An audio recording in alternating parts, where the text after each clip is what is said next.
అందరికీ నమస్కారం అండి. ఈరోజు సరికొత్త వీడియోతో మేము ముందుకు రావటం జరిగింది. ఇలాంటి వీడియో మీరు మునుపెప్పుడో కూడా చూసి ఉండకపోవచ్చు, చాలామంది ఈ విషయం కూడా తెలిసి ఉండకపోవచ్చు. అలాంటి అద్భుతమైన వీడియో మీకోసం తీసుకొచ్చాను. షేర్ చేయండి, లైక్ చేయండి, కామెంట్ చేయండి, సబ్స్క్రైబ్ చేసుకోవటం మర్చిపోద్దు ప్లీజ్.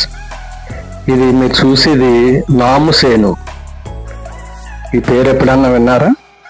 నాము అంటే వరి పంట అయిపోయాక కోసి వదిలేసిన దుబ్బులు మళ్ళీ ఎదుగుతాయి, దాన్ని నాము అంటారు. ఈ నాము పశువులకి చాలా ఇష్టంగా తింటూ ఉంటాయి. ఇలాంటి అరుదైన ఈ వీడియో ఉండి మండలం కలిసిపూడి పెదపులేరు పశ్చిమ గోదావరి జిల్లాలో ఉన్న ఈ గ్రామాల్లో చేయటం జరిగింది. చూడండి ఎంత అద్భుతంగా ఉందో. ఈమె చూసేది అది నాము.